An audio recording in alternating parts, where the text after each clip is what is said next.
Hey, what's up? Welcome to Movie Dumpster Season 4, Episode 21. Today we're talking about Haunted-ween from 1991, directed by Doug Robertson. I'm Joel Escola. I'm Sean O'Rourke. I'm Connor, cheeseburger with fries, McGraw. That's all I got, everybody. Welcome to the dumpster.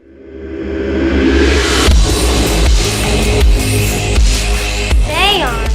Isn't that a little chancy? I mean, this is Halloween, the night when all the creepy things are supposed to stalk the earth. It deals with demons, demon resurrection, and those forces which roam the forest and dark bowers of man's domain. The first few pages warn that these enduring creatures may lie dormant, but are never truly dead. It's Halloween, gentlemen. Halloween! Have you forgotten? They're coming to get you, Barbara. You know, it's Halloween. I guess everyone's entitled to one good scare, huh? Trick or treat.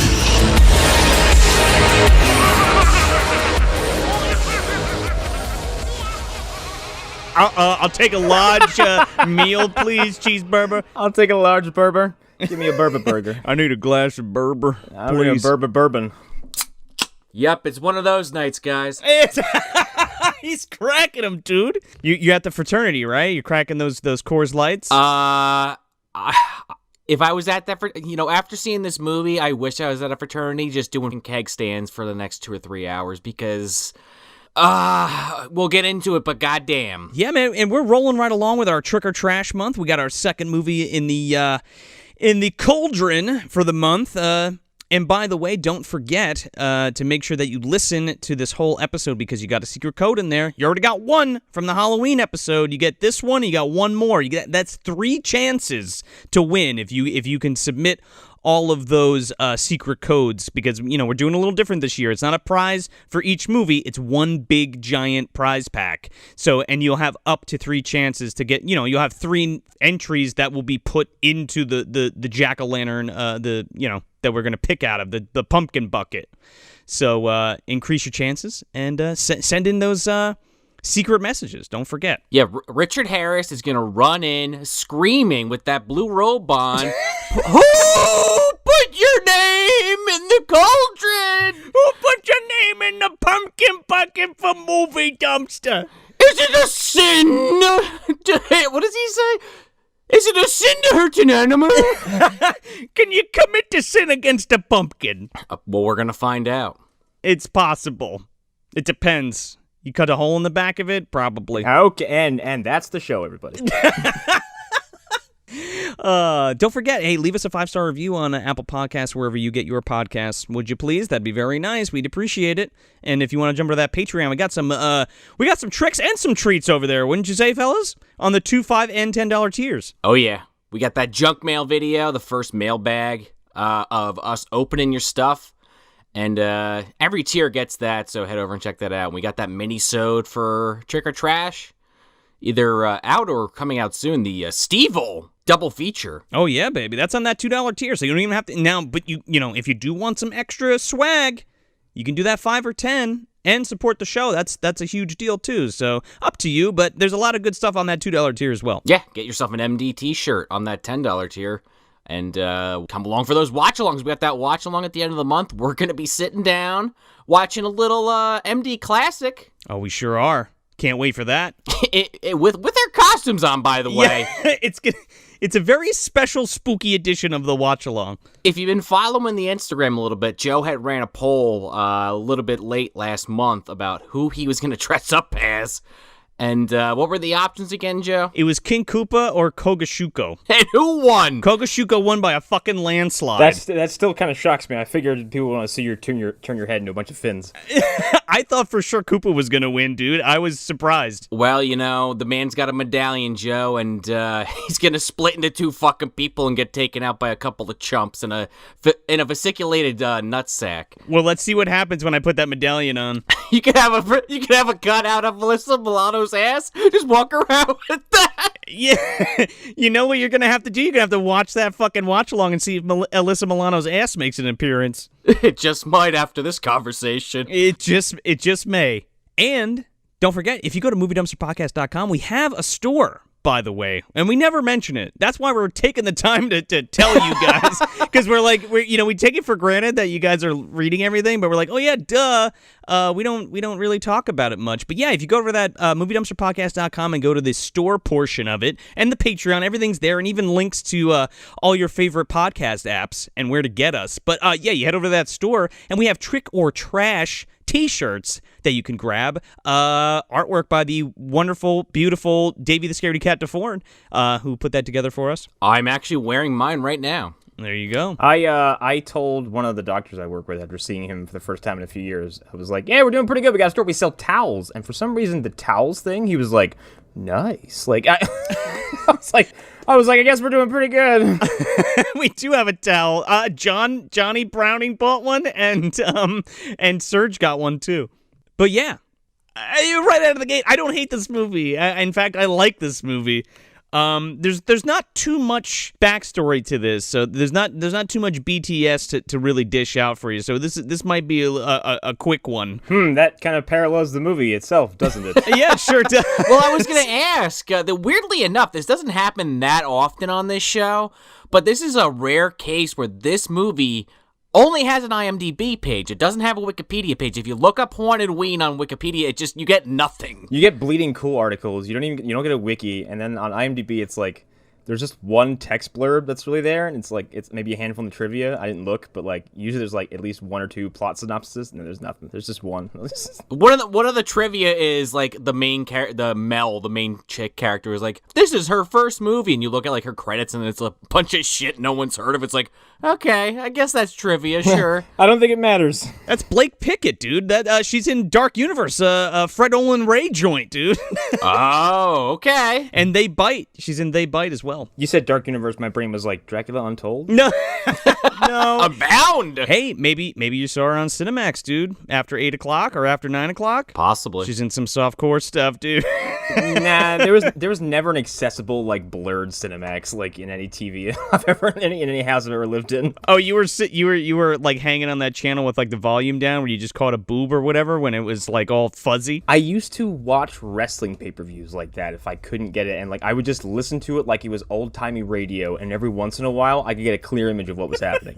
Dude, been there, Connor. Do you guys remember doing that when you were kids? Oh man. Oh fuck yeah. Once in a blue moon, not too often, but definitely. Oh yeah, that was hilarious, man. You were or if you had a sleep. We used to have sleepovers at my house and try to do that because my folks would stay up, but we'd be in my bedroom, the TV on low, and sometimes we slept in the living room and stuff where there was the actual Playboy channel and some other shit or Cinemax or something like that. And by the way, we weren't rich or anything. My dad had one of those fucking black. He used to be a cable guy, so he had one of those black boxes that got every fucking channel. Remember those? Oh yeah. Yeah, and a friend of mine had one of those, and that's how we watched Brock Lesnar versus The Rock at SummerSlam 2003. So we got all those HBO and pay-per-view and all that good shit. So back when you can hack the fucking TV, right? Yeah, back when you could hack the movies, if you will. TM. That it feels like Tony's gonna come screaming through the wall with that kind of transition, But yeah, like I was saying in the beginning. Now, okay, so this flick is the lowest of the budgets and the rarest of the independent films. Okay, what on earth would make you say that? No, well, here's the thing, dude. There's a lot of shitty movies that you have full access to. Let me tell you something. Yeah, Pluto Nash always comes to mind. Or even what was that one we were gonna do and just dumped it because it was so terrible? Axum. You can find that fucking movie. That movie sucks. Rip your eyes out. I can't watch this shit. Sucks. Haunted-ween is a weird low budget passion project thing. Now, so where I was going with that was it's super hard to find. So I don't even think it's online anywhere. Because I was looking and I didn't see it. It's not uploaded anywhere, which is kind of strange. It might be on YouTube, but I didn't look. We all watched my VHS copy, the rip. Naturally, Joe has a copy, of course. Well, yeah. I'm a collector, and I call it the vault for a reason, everybody. It's a fucking archive. Well, this is my fucking sauce, man. These kinds of movies in particular, especially this type. It is on YouTube if you do want to watch it. Okay, it is on YouTube. All right. I didn't look, but yeah, thank you. And yeah, it's a super rare tape. But before I get into that, so Doug Robertson is a Kentucky native, right?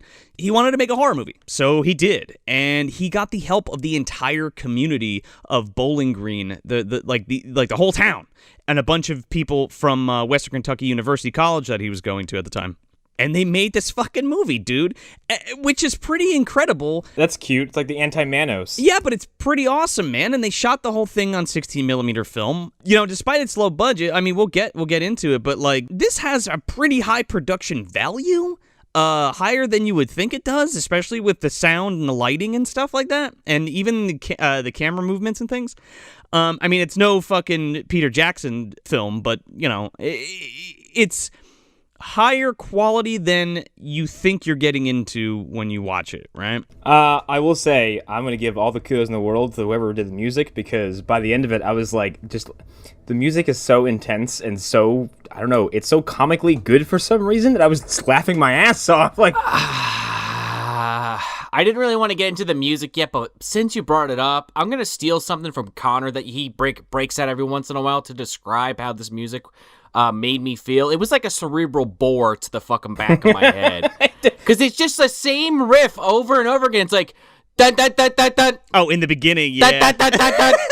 it is, at some point, it becomes like video game music where it's like, I feel like I'm running out of time to finish the level is how this music is playing. Especially in the intro of the movie, you know, in the opening credits, they do this like 10 fucking times. They have a scene, dun, dun, dun, dun, dun, and then they cut to the next and they do it a bunch. It's like, oh my God, get me out of here. I'm kind of into the music, but yeah, totally, Sean. Like the fucking credits start like 900 times, and every time the credit comes up, it's that same riff of dun, dun, dun, dun, dun. It's like the end of Lord of the Rings, but it's the opening of the movie. It has its own goddamn theme song. Like Haunted-ween, the theme song. So I'm into it. Oh my God, Yes, it does. Yeah, I'm kind of into that.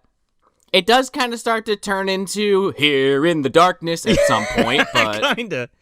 There's more lyrics than that, though. True. It's got a couple more sentences. I like the big percussion track they just used for like the remainder of the movie at some point, 'cause it sounds like either like... It sounds like video game music or a Toyota commercial from the 90s where someone's just talking over a car hitting fucking tight-ass turns. Like, oh, this movie is aggressively, you know, early 90s. Oh, it's 1991, man. It's that 80s bleed over that I love so much. Yes. You see it a lot in the hair in this. I didn't even know what year this came out when I was looking at it. I was like, this could be anything. It's that weird... It happens every, like, generation, dude. Like, when you watch 80s movies, especially early ones, that's all 70s bleed over. And then, like, obviously in the early 90s, you get a bunch of that 80s bleed over. It's like flannels and tease hair. Yeah, oh, dude, I'm into it. Tease that hair up. Get those giant fucking stonewashed jeans, those high-waisted jeans, sure. And those terrible vests. I hate those vests, though. The floral vests that you wear with a fucking white t-shirt? No thanks. So yeah, Doug Robertson makes this movie, again, with the whole town of Bowling Green and the college, the university that was close by. And they make the movie, they finish it, and he opens up his own distribution company. Now, it's 1991, guys. Like, you know, going back to, like, something like Snapper, you know, that we talked about with John Campapiano on his documentary, Snapper, the man-eating turtle film that never got made. Go check that out, Ripe Review. It's that kind of situation where it's super hard to... You think it's hard to make a movie now and get it distributed? It was nearly impossible then for an independent filmmaker to do this. So the power of everyone coming together and getting this made and supporting it and getting behind it enabled him to create his own distro company called Consumer Video. And not only that, but then press or dub, 2,500 copies of this on VHS. And then distributes 2,000 of them across the U.S. Like, that's a pretty amazing thing, especially for the early 90s. No budget fucking slasher from some fucking nobody in Kentucky, you know? Yeah, no, I agree with everything you're saying, especially, like, you know, getting this whole community together to make the movie. Like, it's impressive. Like, I'll give him, you know, a round of applause for that. But, like, it still doesn't save the movie for me. No, like, it's sure. Like, I'm glad to hear it. I'm glad that everyone fucking busted their ass to make this. Look, this isn't a good movie. folks. Okay? Let me make that quite clear. It's not a good movie, but it's an honest movie. Yes, I'll give it that. My philosophy has always been, like, the fact that any movie gets made and finished and seen by anybody, I think is a fucking small miracle, so... Oh, absolutely, dude. Yeah, like any movie, because it's fucking hard, and it takes time, and it takes lots of fucking resources. Oh, yeah, it sure does. So, like, to that point, the VHS is only 2,500 copies made, guys.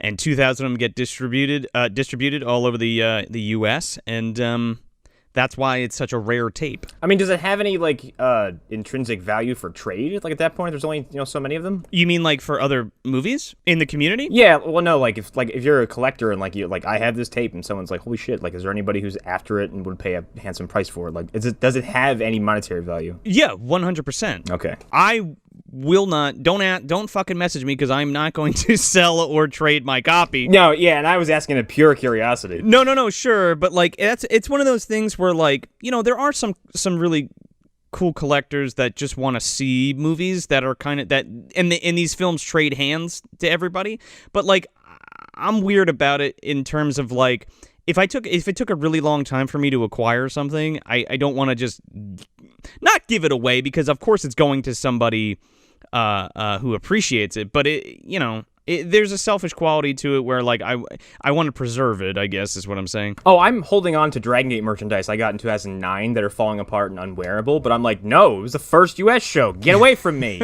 Right, but, like, because there's not many Grell tapes that I have or that I want, and I know HauntedWeen are some people's Grell tapes, but, like, there is monetary value in some of this stuff, and you hang on to that shit for sure. But it's not just that. Like, again, like, I like to be a sort of, like, curator of this shit almost, you know what I mean? Like, my own personal self, to be like, oh yeah, I have that, I'm gonna watch that now, you know what I mean? That's entry number A-71. Yeah.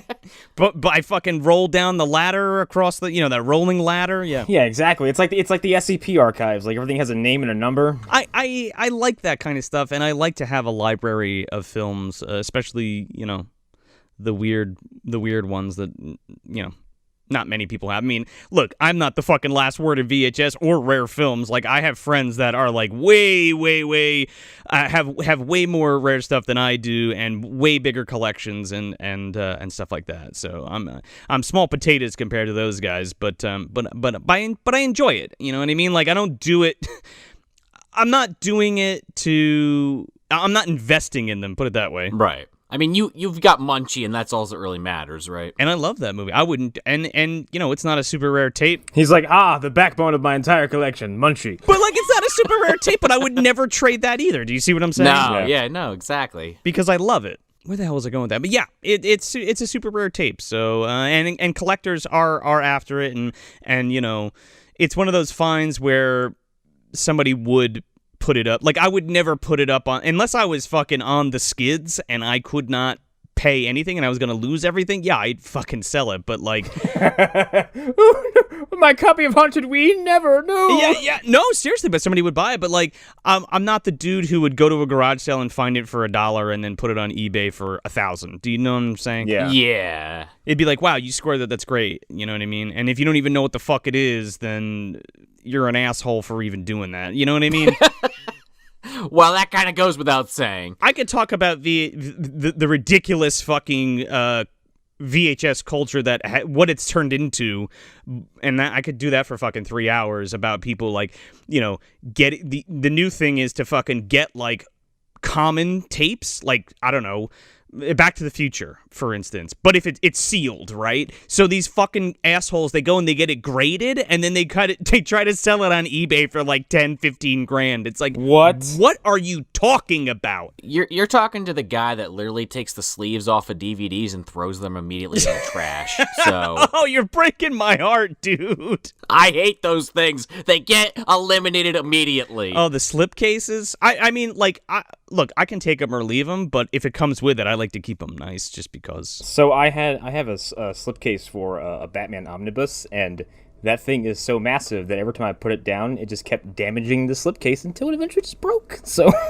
yeah, that see, sucks, now, man. With books, that is shitty. Like, I like them on my books, but when you gotta pull an extra thing off the fucking case to get to your movie, no. It takes 2 seconds. Goodbye. and there's one disc on top of the other one. It's not the disc you want. You're like, who did this? Oh, you know what I used to hate, dude? Those fucking locking DVD cases where you have to like snap the two things. Oh, you know what I did with all those? You threw them out.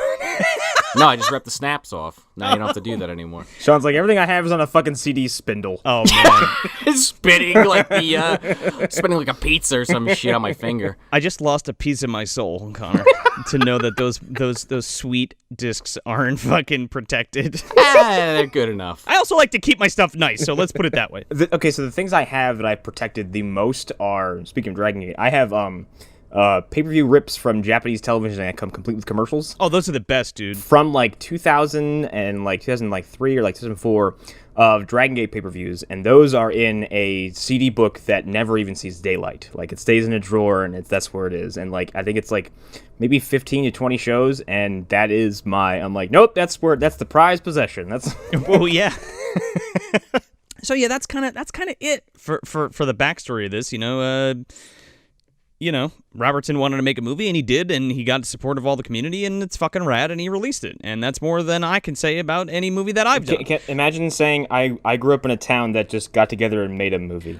It's like the George Hardy thing, because he's like a dentist, right? He's like, oh yeah, I was in that movie Troll, and it's like, yep, you sure were, like you sure were, and we love you for it.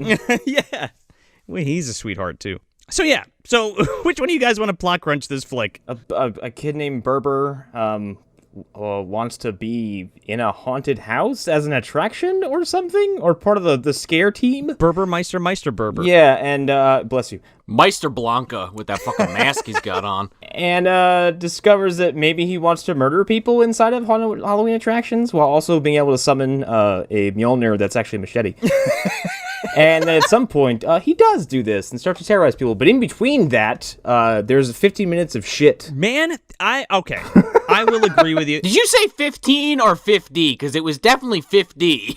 50. It's 50 minutes of who could give a shit, but some of it's charming. Way too much setup. I mean, if you even want to call some of it setup, some of it's just like faffing about. I'm just like, I don't think we know what the fuck we're doing. Yeah, I was gonna say, they have those plot points in the first 5 minutes after the credits roll. It's like, oh yeah, Mel likes Kaminsky, or okay. By the way, I don't really remember any of these people's names. So it's Kurt. Oh, I know blonde person. I know person who passes out from getting booped.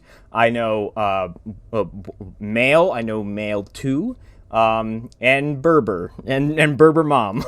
Right. Okay. So our main 2 are Kurt and Mel. Kurt is fucking dime store Kaminsky, dude. This is before he gets a job at the LAPD. Oh no! And fucks the gnome. This is why he acts the way he does and talks like that. He doesn't talk like that yet, but he will. I had an experience when I was younger. It was from the electric shock therapy he gets in this movie. Have I ever told you about my fraternity that I'm absolutely obsessed with? He's like cross-eyed. He's like, I was trapped in an electric chair for like 30 minutes or something. I was electrocuted 3 times. And then I had a Zagnut. I somehow let my fraternity fall behind almost $3,700 on the dues. Whoops. Hey, Gallagher, where's the gnome?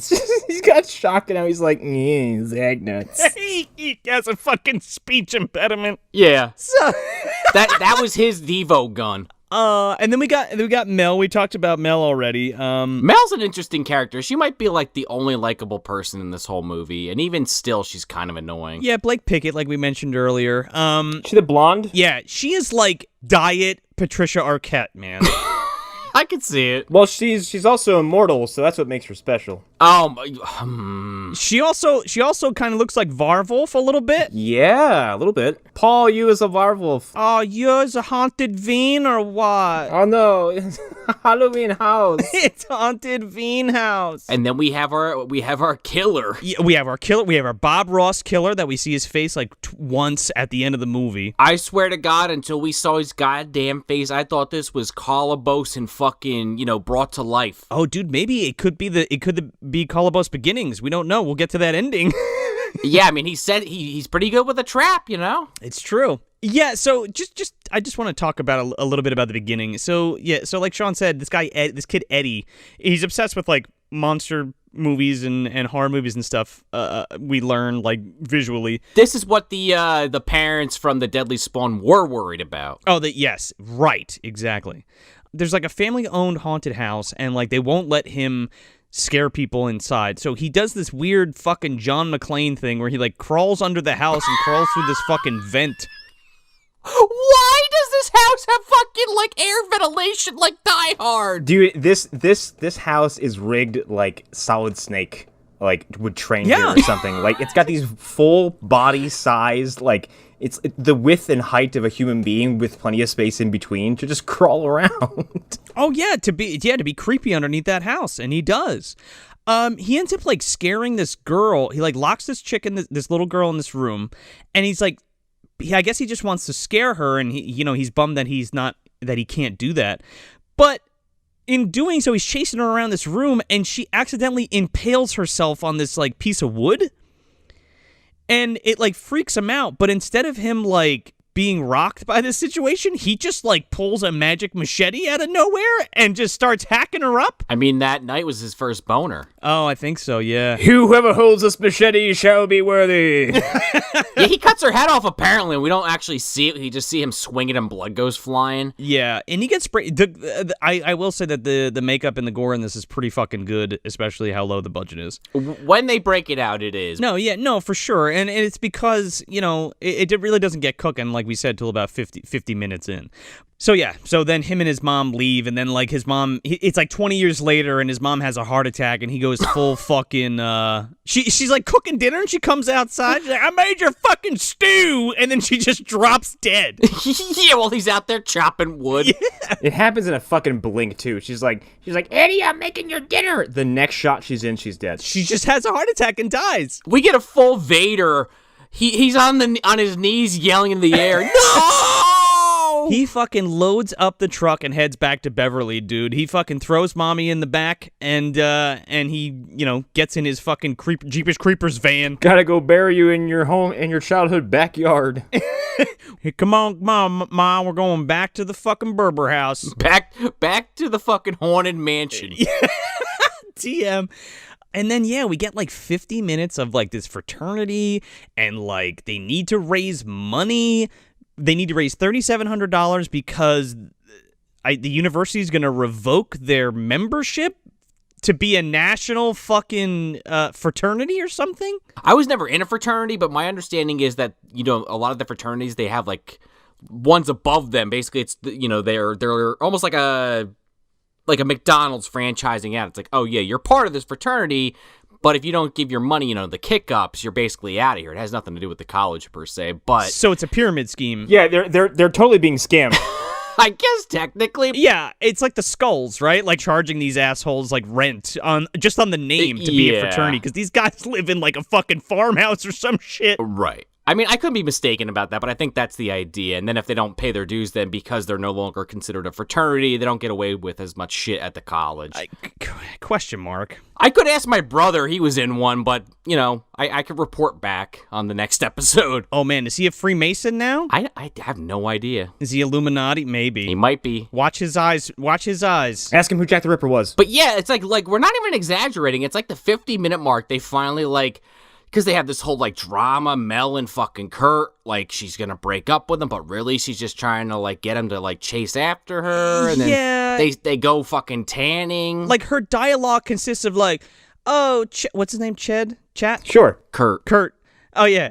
Oh, Kurt, you don't pay attention enough to me, and I love you, and you're you're ignoring me. Can you not ignore me? And he's like, yeah, whatever, maybe. And that's it. Every interaction is that. Sigma Phi!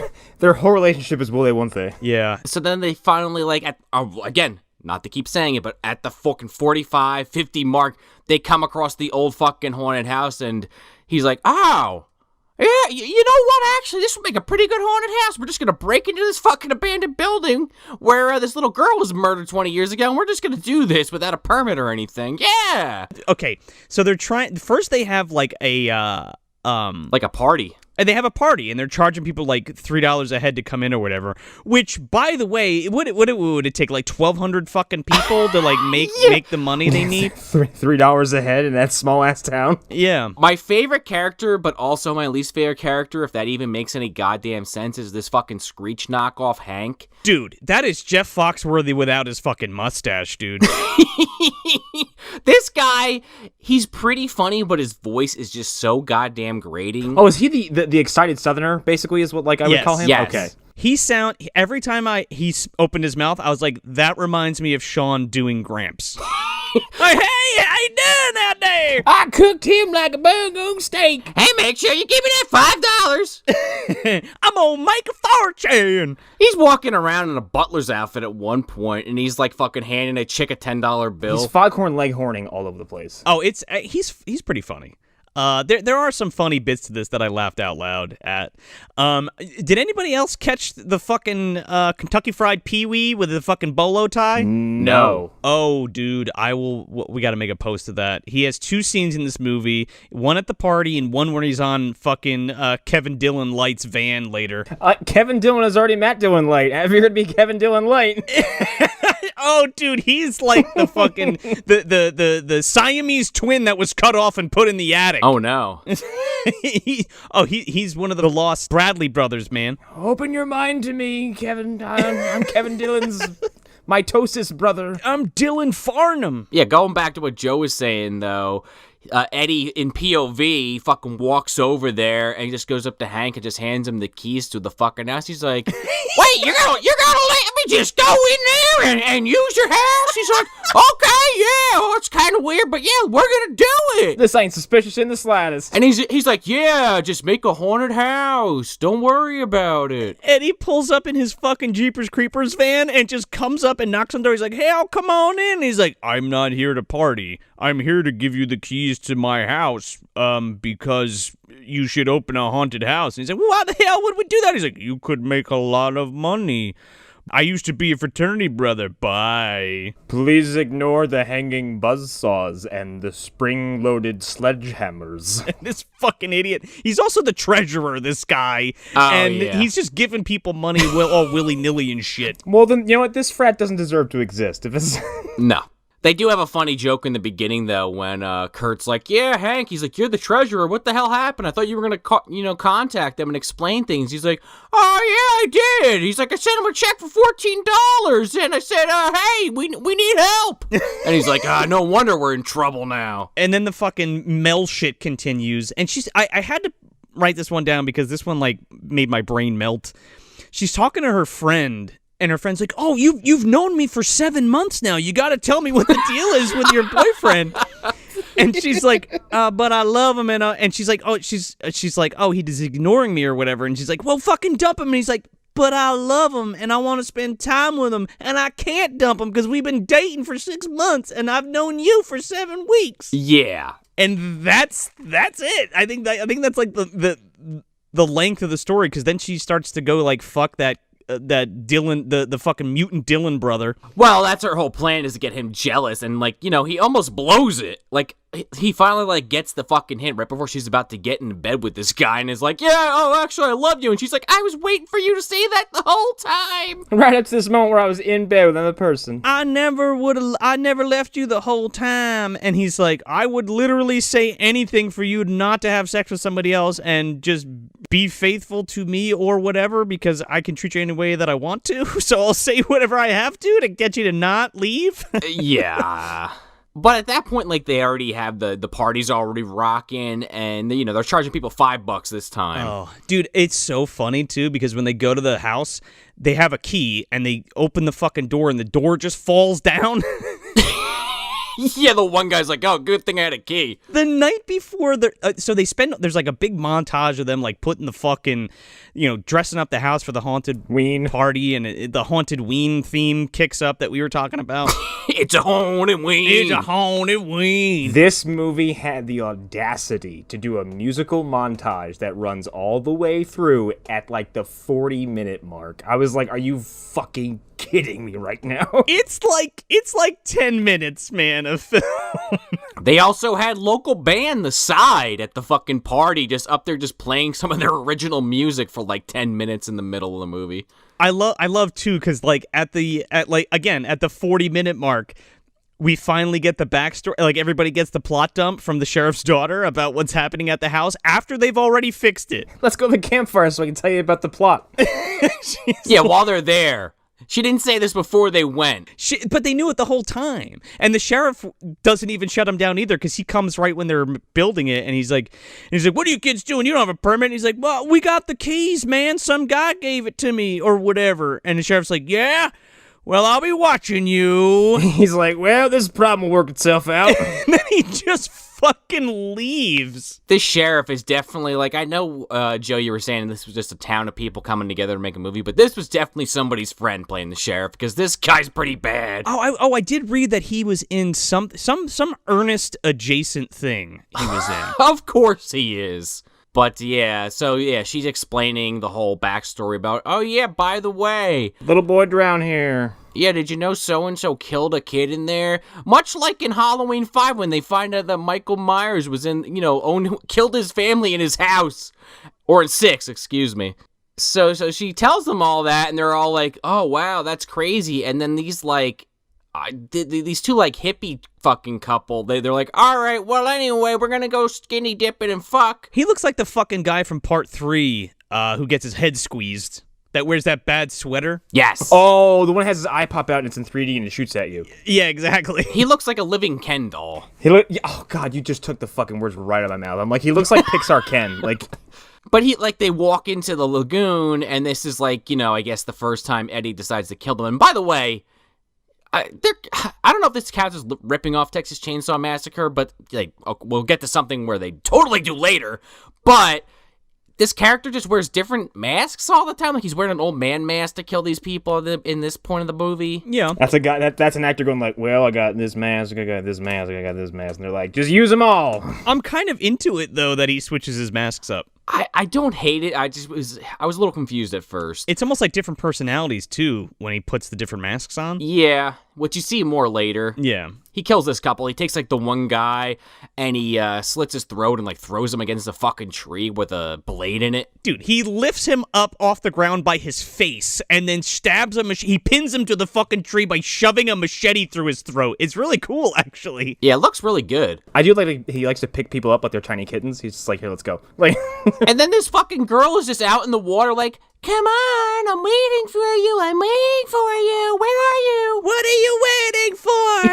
Yeah. And then it takes 10 years, and then he finally kills her. Oh, he like twists her head all the way around. There's actually a pretty cool neck prosthetic. Again, the effects are kind of neat. Yeah. And everything's lit really well. Again, like, the production value is way better than it should be. And then we kind of just cut to the next day, and Kurt and like one of the other guys is like, yeah, it was kind of weird they never came back last night. Fuck them. Anyway. Should we investigate? Nah. I love how Kurt he's talking to fucking Jeff Foxworthy, and they're like handing out flyers for the night to get everybody to come. And he's like, hey, maybe that was a bad idea. Isn't that a little weird that somebody just gave you the keys to this house? And it's like, dude, yeah, you've had the keys to this house for a week, and you guys have been like working on it, and now you're having second thoughts right before opening night? Right. Wait a second. I also love that this house is built in a way that they have this like perfect layout, like a fucking Disney attraction once they get it built. With the chicken wire and shit. I thought that was a cool idea. I mean, I've been to haunted houses where they have like skits and shit set up. Like that's pretty common. Oh, sure. It does. It looks like you're waiting on a Disney ride. Like there's some kind of sketch happening next to you, or like there's a TV or something like that. Like I think like Twister has like a big giant display when you're on the way in. Yes. Right before you get to the main attraction, which I guess is kind of the same thing here. I mean, but you're right, Joe. It does look pretty cool with the chicken wire, like to separate them. I love this. Like the idea of putting on like a, an independent haunt and stuff, and like having these cool like setups where like there's one setup where like there's like a mad doctor and he like has like mannequin legs where he cuts his chick in half and stuff, and it's cool because it's all set up in scenes where like people can look, but it's not necessarily like anything touching you except for the hand wall they have, which is kind of neat. No, and I do love the audience in this, or like the view, or like the attendees, because like there's this doctor you're talking about. He pulls what's very obviously some mannequin legs out of like a bed, and he's like, and like, there's no blood, and the crowd goes, oh my god, the humanity of it all, and they just walk away. And then later on, when people are being dismembered, they're like, wow, it's so real. Oh, they go full fucking Satan Man and Dougie in this fucking movie. Like, oh yeah, dude. We're gonna get to it in a second, but I have some fucking problems with that. This is the crowd from Satan's Den and Ghoulies 2, man. They're like, where the fuck's the rat spitting that shit all over me? But yeah, they're going through this thing, and I kind of love this because, people are lining up for this haunted house, and it's at the Berber house, so I guess there's, people in town, I guess, no, but that's never addressed. But the fucking killer comes, and he's, like, knocking people out, right? There's this one chick. There's no bathroom in this place, by the way, so this chick's just, like, peeing outside. I think this is the most, like, accurate representation of a lady going to the bathroom I've ever seen on film.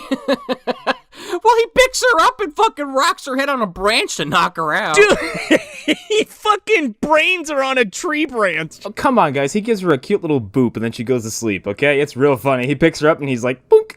He drags her through the fucking John McClane air duct into his own secret fucking room. What is he, Batman? There's a guy doing another display where he's like a madman, tying people up and torturing people. He goes out to have like a hot dog and he gets knocked out. Drags his ass in. Yeah, he fucking punches that guy right in the face and knocks him out. Oh, it's a great shot. I laughed out loud. I couldn't believe it.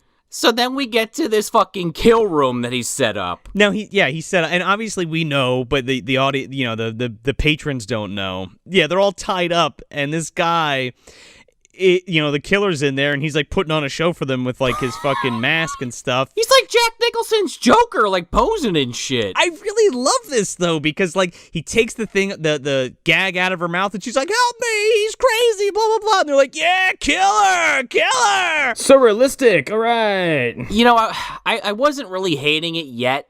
I was pretty fucking borderline, but I was like, okay, yeah, this concept's pretty good. Like, 'cause you hear people always joke about this over the years, like, oh, that would make a good idea for a movie, and here it is. Yeah, or at least a portion of it, yeah. But then they fucking lose me, because he grabs a goddamn chainsaw, and there's like fucking Leatherface cutout on the side, and he's like dancing around, spinning around with the fucking chainsaw, and then the kill is actually really cool.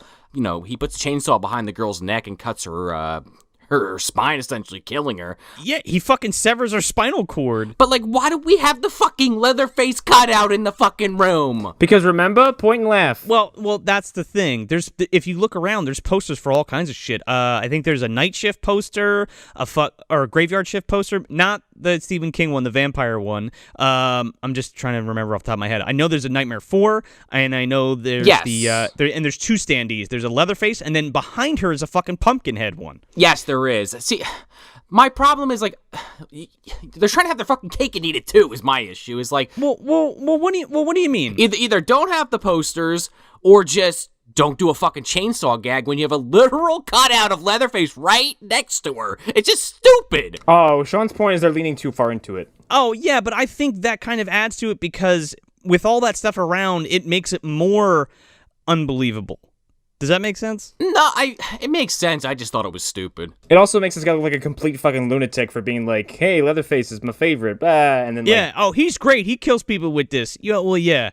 But the way that he kills this chick, he, like Sean said, he cuts her in the back of the head, but they don't, from the other side, it might look fake, right? Yeah. Well, until you see this other guy get killed, then I'm a little confused. This is fucking, dude. I love. This is my favorite kill of the movie. It's actually pretty fucking funny, even though it kind of breaks reality. He puts on like a skeleton mask with a baseball cap on. New York Mets, And It's all about the Mets. he lowers this like plastic sheet with like a fake scoreboard like painted on it. Yeah. He jams a baseball into this guy's mouth. Which looks like shit, but okay. I love it. I think it's great. And the kids are fucking egging him on, and he's like pretending to miss this guy's head, and they're like, strike one, strike two, and they're like, knock his fucking head off. And he does.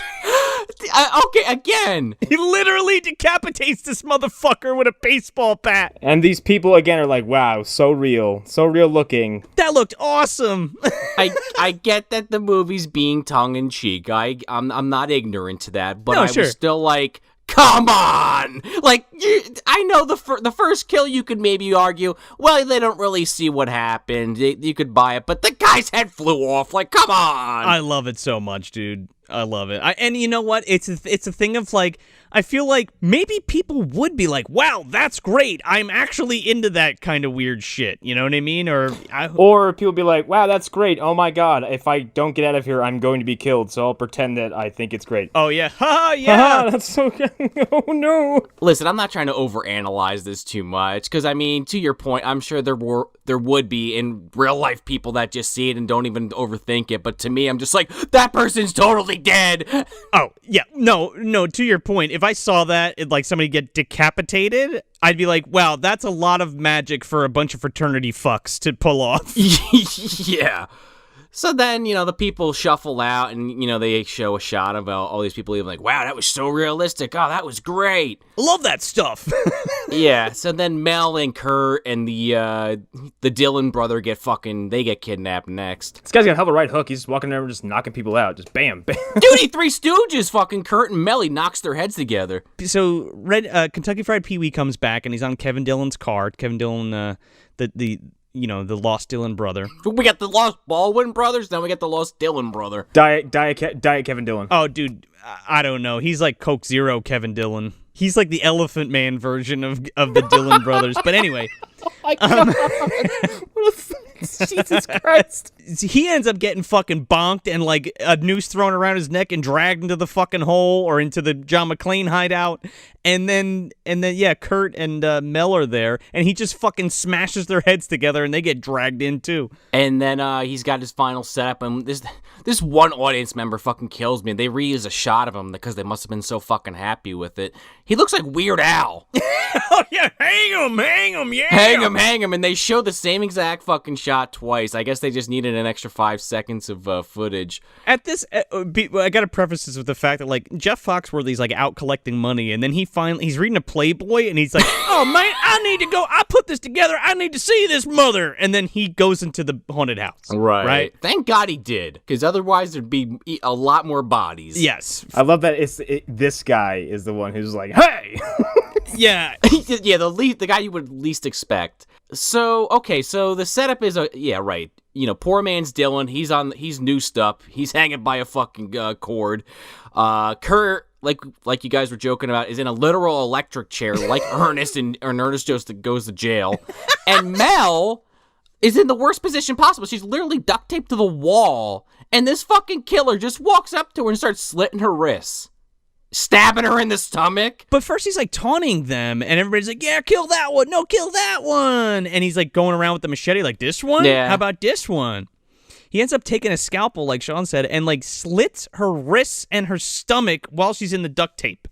It's pretty horrible, like, when you think about it. And Kurt's just screaming with like a rag in his mouth. Yeah, I hated that one. But also, like, when she shows up 5 minutes later, And she's fine. she's fine. Oh yeah. I mean, I gotta say though, I'm with you guys because like I don't know if I've talked about this on the show, but I have like a weird phobia of like accidentally slitting my wrist. I don't know. It's like a thing that really freaks me out. I think it's horrifying, and yeah. Yeah, it's scary. I'm right there with you. I don't like needles either. I don't like needles, but I'll take the needle. But the second a sharp object gets anywhere near that artery, I'm like, ugh. Oh, the thought of it? Yeah. I also hate fingernail stuff, too. Fingernails, teeth, and I was good with syringes until Saw 2, and that movie legitimately fucked me up for about 5 minutes. It's gross. Hey, don't worry, Connor. By what was that, Saw 4 or 5? They had that whole wall of syringes shoot at that guy. Yeah, it's yeah. So I think it's Saw 6. The dude gets stabbed with a wall of acid-filled syringes. I was like, God, I love this gob shit. But yeah, the Colobos fucker, Meatloaf, whatever you want to call him, Eddie, is fucking keeps hitting this goddamn power strip on the electric chair to fuck with Kurt, just zapping him for 5 seconds at a time. He juices this fuck 3 times.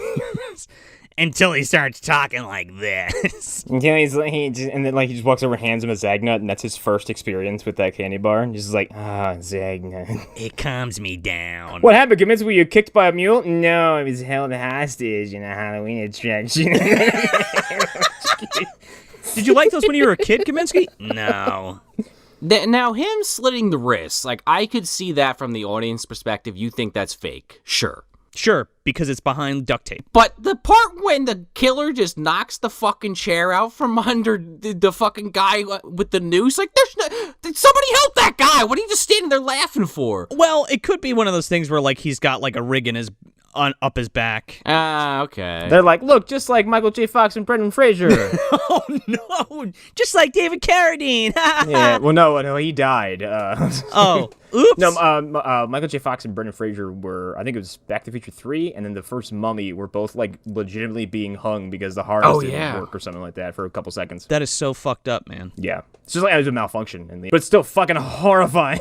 I forgot that's a thing that some stunt shows do with the longer rope. It's a bungee. It's a rubber rope. Yeah. So then Jeff Foxworthy fucking finally walks in as Kurt's his head looks like it's about to explode, and he's like, wait a goddamn minute, this ain't part of the show, this ain't part of the house. And then they believe him. They're like, hey, it's real, and then she's like, it's real. Ah! And then everybody runs out. Oh, the humanity of it all. This motherfucker grabs I don't know what, Nerf's flamethrower.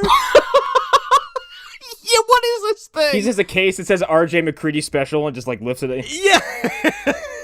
That's not a dog. That's a man in a mask. That's a man in a mask. But it might as well be the thing because he's burning up this chicken wire and kicks it in. And then he's coming out of the fucking John McClane air vents, and this fucking guy walks up and he's like, nah, and he sticks the fucking flamethrower in the air vent and just pulls the trigger. Dude, the killer guy skedaddles and he saves his friend by blowtorching the rope, and he drops Kevin Dillon. Yeah, it is for me it's the highlight of the movie. I'm like, okay, badass. Yeah, and then he's they're like, what's down there? I don't know, whatever it is weird and pissed off, and then they just fucking shoot the fucking flamethrower. Yeah. He goes, I turned that guy into fried chicken. One of my mama's barbecued biscuits or some shit.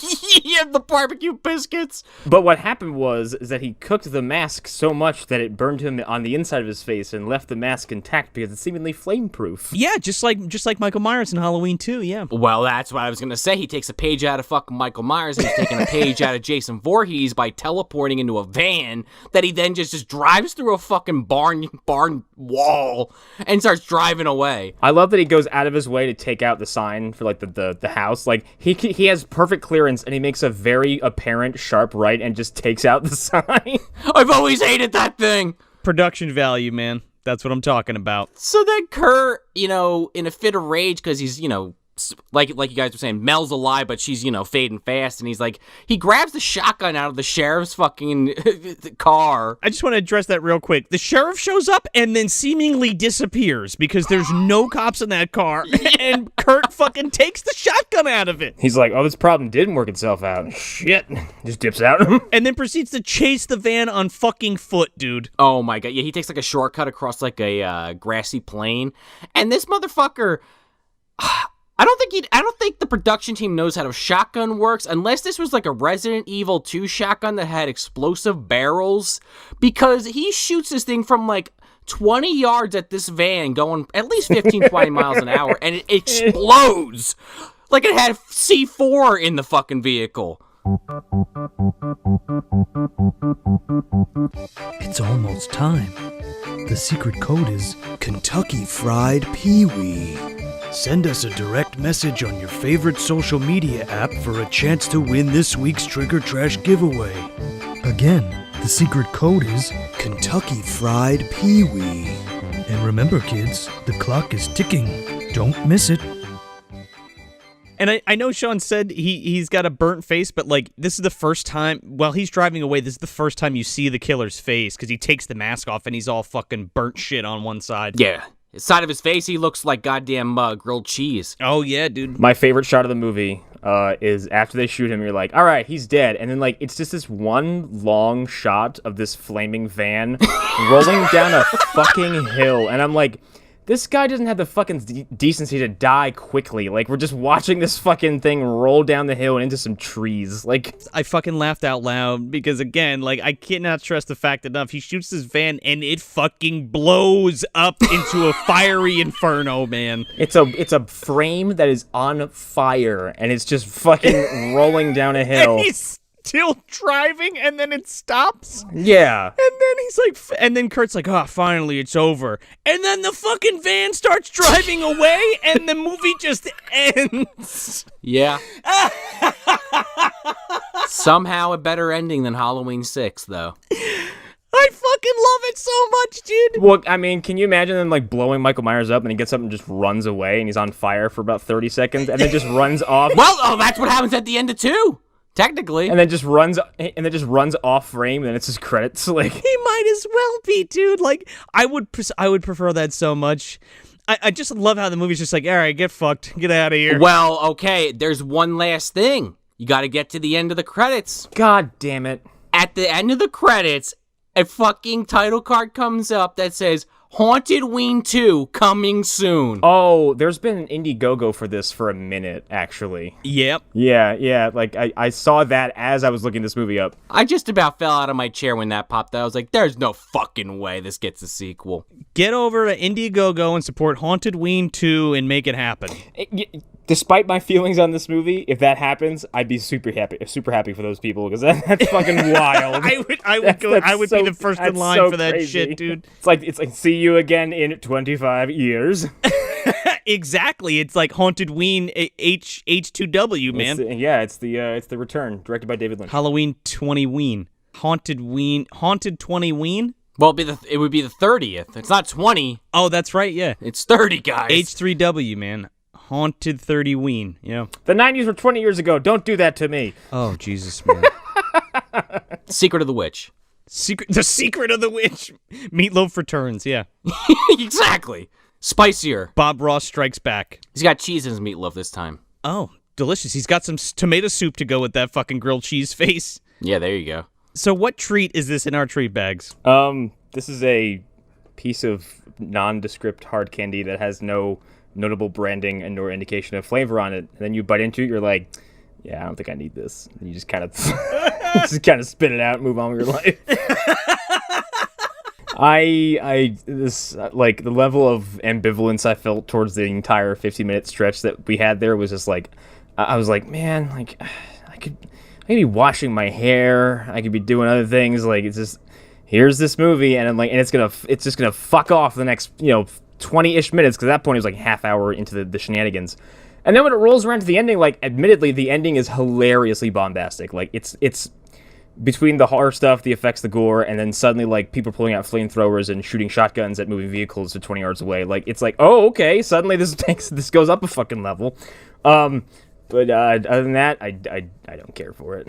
This is one of those dollar store candies that you find that you never heard of. I'm going to piggyback off that off-brand whatever the fuck, right? Let's call it an off-brand fruit chew, right? Because I'm a big Starburst fan. And you're like, yeah, I could get Starburst, I could get Halloween 2 or something else. But you know what? I'm going to get that. I'm at the dollar store. I'm going to grab that fucking off-brand high chew or whatever the fuck it's called. And I'm going to take it home. And I don't really have any expectations for it, but I eat it. And I'm pleasantly surprised with the flavor. So much so that I would buy the candy again. Now, again, I said in the beginning of this episode, this is not a good film. I feel like most of the people that I know that would watch this would probably hate it.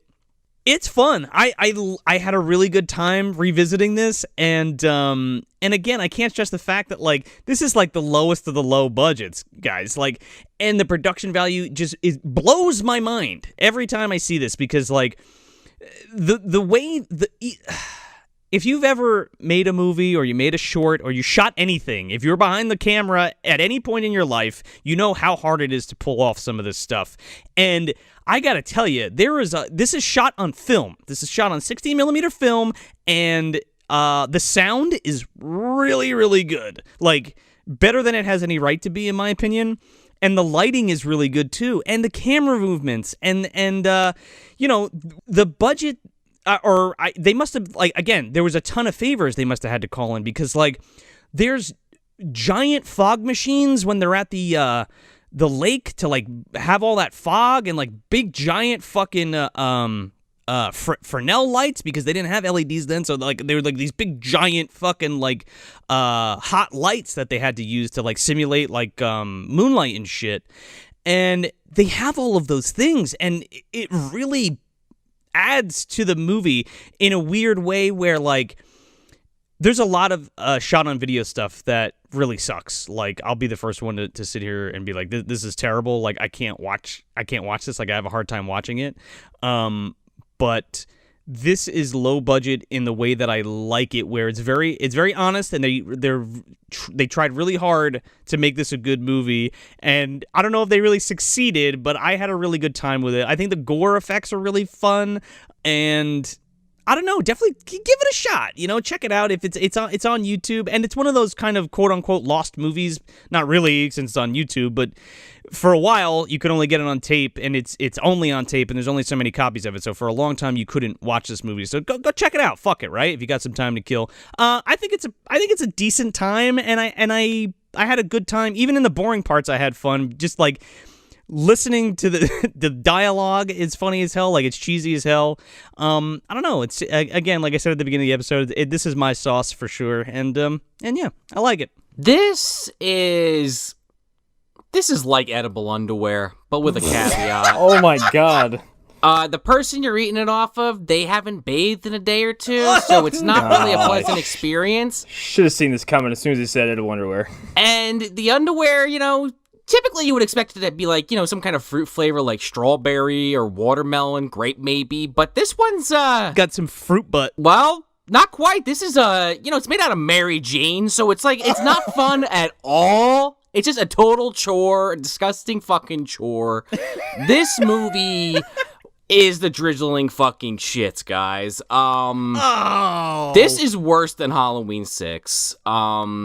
Is it as bad as, you know, my famous barometer, which I probably already brought up in this episode, and I'm sorry, but it's no Pluto Nash by any stretch. But it's not even Devin's Ghost, because Devin's Ghost is better, actually. At least that movie's entertaining. Devin's Ghost has warmed up on me so much over time, or every time I think about that movie, someone doing a roundhouse kick pops into my head. I'm like, God bless that stupid-ass movie. Like, yeah. If there was martial arts in the slow parts of this film, would that make it better for you? Absolutely. Yes. Okay. Absolutely. Astronomically. Needs more martial arts people. It's just you got to go through so much bullshit to get to anything that's worth actually seeing in this movie. Totally understand that. I just feel like this concept, again, I said this earlier in the episode, like, it's something that I've heard people talking about for years, like, you know, horror attraction and people getting killed on it and they don't realize it's real. Like, it's, you know, been talked about or done other times, and it's I appreciate that, you know, I appreciate what they tried to make, and like you guys are saying, any film that gets done, more power to you, but goddamn, maybe this one should have stayed unmade. This was rough, man. Like, I was checking my watch constantly, and I really never do that. And I really don't want to go out of my way to just sit here and just shit on an independent film. Granted, it's a 30-year-old independent film, but, you know, even still, but It's okay. It's your opinion. I can't recommend this one. I'm sorry. I usually will say at least check it out, but this one's just... This is like deep, deep, deep in the fucking dumpster for me, guys. Like, this is like... This might actually be going under the dumpster. What if they skipped right to that 50-minute mark? I see, but you can't even do that. I think it needs some serious restructuring. I think you need to just skip, like... There's something to be said about introducing your characters and, like, talking about Calabos. As much as I'm joking about the killers looking a little similar, that movie does a great job with the setup. Like, yeah, you hit that point where you're feeling like it's about to wane and then it gets into high gear. This movie hits that point, like, way later than it needed to. Like, I'm already waning and then 30 minutes go by and then something finally happens that catches my fucking interest. And then there's another 10 or 15 minute break in between the next thing. And I'm just like, holy shit, get me out of here. Yeah, because it never even hits the mark as like a teen sex comedy either, like in those parts, yeah. Right. No, it's the worst kind of Animal House knockoff like you'll ever see. It's toothless. So it's like the whole time you're eating that underwear off your partner or whoever it is, you're just waiting for it to be over, and you don't want to be, like, rude, so you gotta eat it, but goddamn, just, you might be better off ripping it off them and just chucking it down the dumpster and just calling it a fucking night. Is Granny Van Dam giving those out for Halloween, dude? You know she is. Yeah. Yeah, she's wearing them. Here you go have some fun. That's who Sean's eating it off of. Come here, you curly-haired sexy boy. Eat my butt with this fruit roll-up hole. I dare you. You go to walk away, you had shotgun point. You finished the whole thing, young man. Why don't you get back here? Finish your plate there, sonny.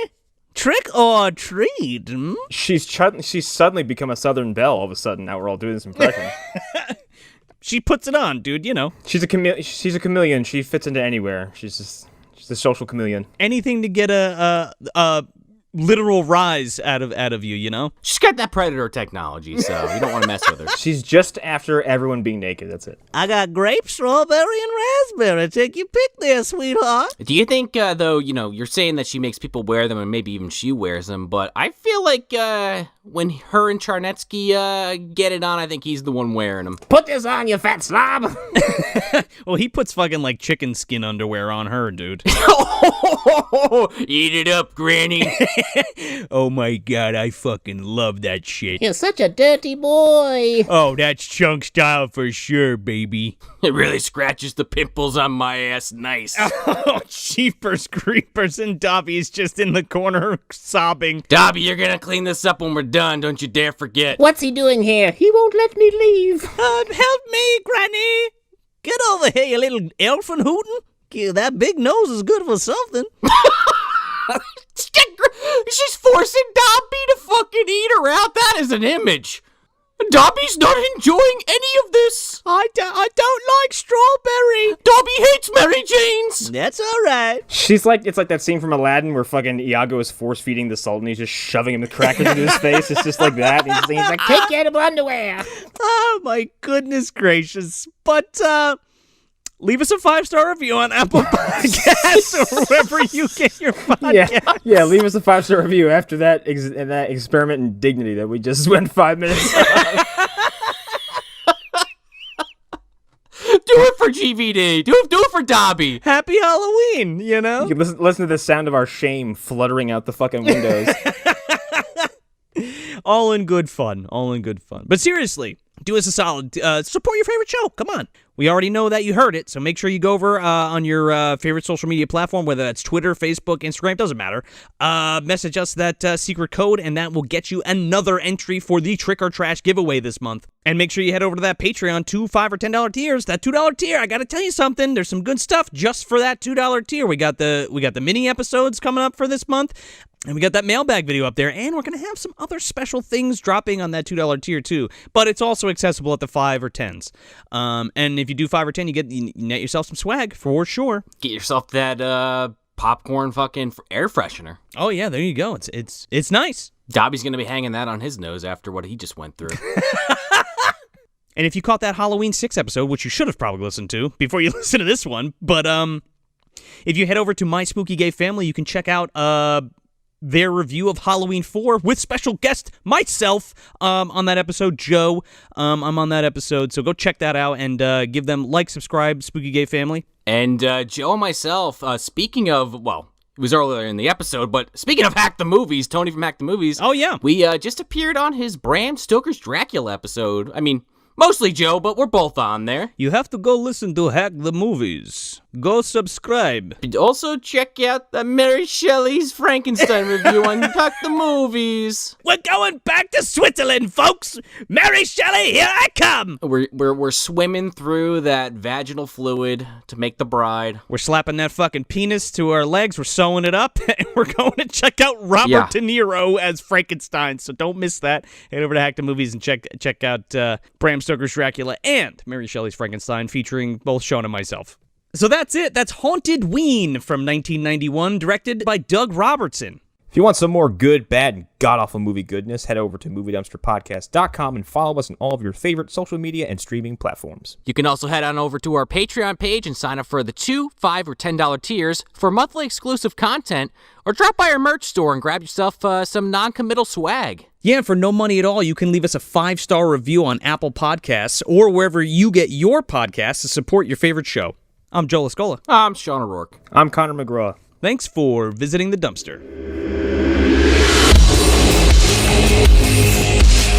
Bayon, isn't that a little chancy? I mean, this is Halloween, the night when all the creepy things are supposed to stalk the earth. It deals with demons, demon resurrection, and those forces which roam the forest and dark bowers of man's domain. The first few pages warn that these enduring creatures may lie dormant, but are never truly dead. It's Halloween, gentlemen. Halloween, have you forgotten? They're coming to get you, Barbara. You know, it's Halloween. I guess everyone's entitled to one good scare.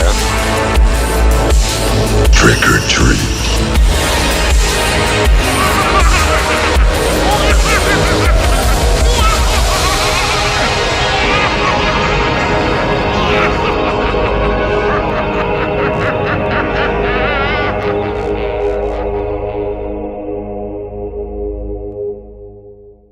Hi, this is Mikey. And this is Maddie, and we are the Alone in the Dark podcast.